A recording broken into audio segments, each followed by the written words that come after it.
Tomorrow is Friday the 13th and the Hermes Parade, so it's going to be a crazy weekend in New Orleans. Send me some necklaces, y'all. I need some throws for next week. Happy Thursday, everybody. I'm Brino, and this is the Morning Report on the federal courts for February 12th, 2026. Double tap your screens, comment whether there's still snow where you live, and watch the first minute right now, even if you're coming back, so we hit the FYP. I've got info on a hearing that you can listen into yourself today, and I'll get to that in a moment, so stick around. But first, grab a coffee, and let's hear some news. All right, Pam Bondi has once again been snagged by her old nemesis, the Fifth Amendment. That's right, Pam's biggest embarrassment this week wasn't in Congress, though that wasn't great either, but in front of a simple grand jury. In an attempt to trample both the First Amendment and Article 1, Section 6, which immunizes members of Congress for anything they say as part of their jobs, old Pammy tried to indict 6 sitting members of the U.S. Senate and House for statements they made about whether soldiers are required to follow unconstitutional orders. They're not. Now, Senator Mark Kelly is currently in litigation with Pete Hegseth, who's trying to strip him of his military rank and pension for making these comments. And that may be a tougher question, only because historically the judiciary does not weigh in on free speech questions within the military. So we'll see how that one plays. But Bondi and the DOJ attempted to bring non-military criminal charges against sitting members of Congress, which wouldn't have succeeded. It's a blatant violation of speech and debate immunity, but it didn't have to because the grand jury just laughed him out of the courtroom. Once again, the grand jury is our best protection against prosecutorial overreach. Yeah, I love to see it. I love that Fifth Amendment. Okay, the Ninth Circuit appears to have once again put a final bow on a case that just won't end. Last year, I reported on a case in Washington State where immigration detainees held at a GEO Group run detention center were paid $1 per day to work for the corporation. The state of Washington said that because this was not criminal detention, these detainees had to be paid minimum wage. This case went all the way to the Washington Supreme Court, who affirmed that decision, and then went to the Ninth Circuit, who also affirmed the decision. And yesterday, the Ninth Circuit refused to rehear the case en banc, even put in an opinion saying, no, these are civil detainees. Some of them will just be released. They haven't necessarily done anything wrong. They're just being held temporarily. That's what civil detention is. So no, you don't get to pay them $1 a day to work, especially not when your company is being paid millions and millions of dollars to do that work. Let's see if GEO has finally gotten sick of this case, because I am sick of reporting on it over and over again.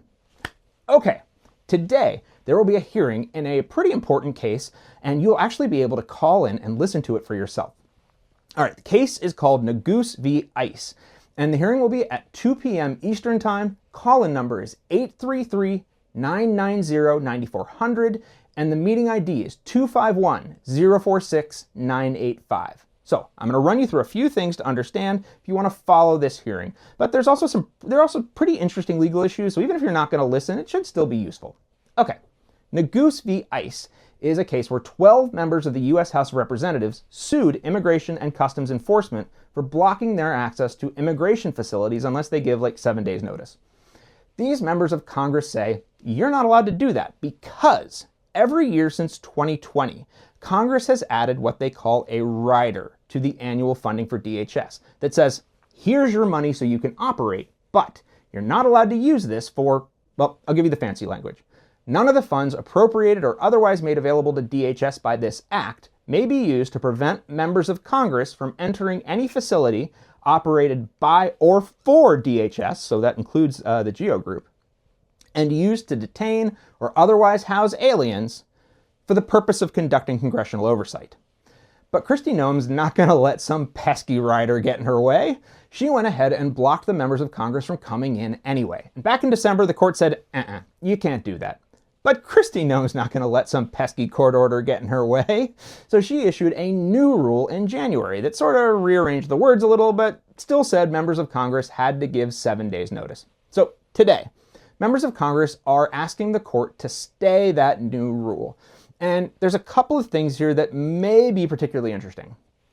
First, there's a standing question, which has mostly been resolved, but I want to draw your attention to it anyway because standing is confusing and this is a pretty cool demonstration. So, as an example, when Congress wrote the Epstein Transparency Act and then DOJ didn't seem to be following it, there were questions about what the court could do. And part of the problem is that the whole Congress may have had standing to come to court.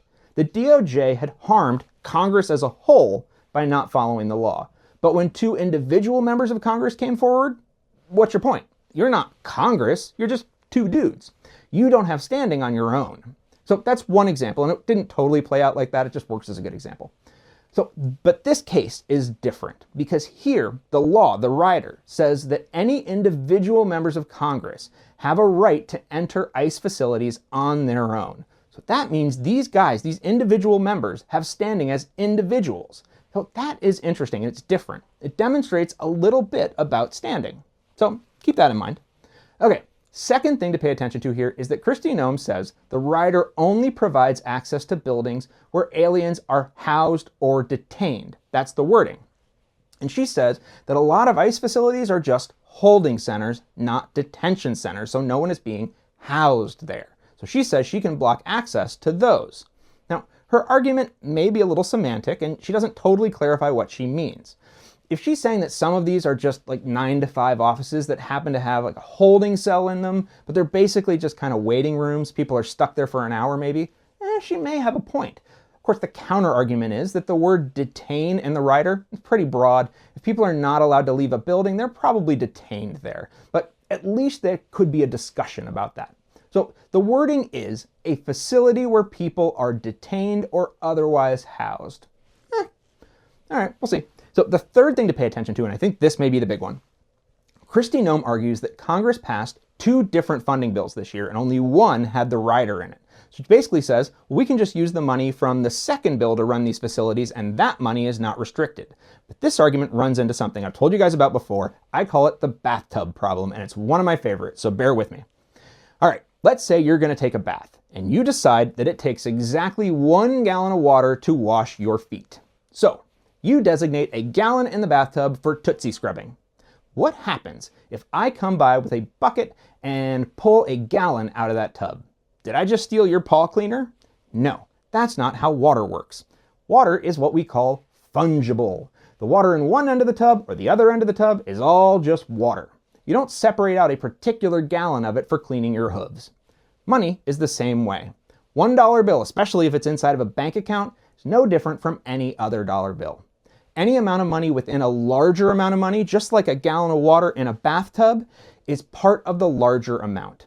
You can replace one part of the water in the tub or $1 in your bank account with any other, and it won't matter. And the courts have long recognized this. So, where, for example, the feds have tried to overstep their powers by saying, oh, we're not restricting those dollars that we're not allowed to restrict, we're restricting these dollars that we are. No, money is money.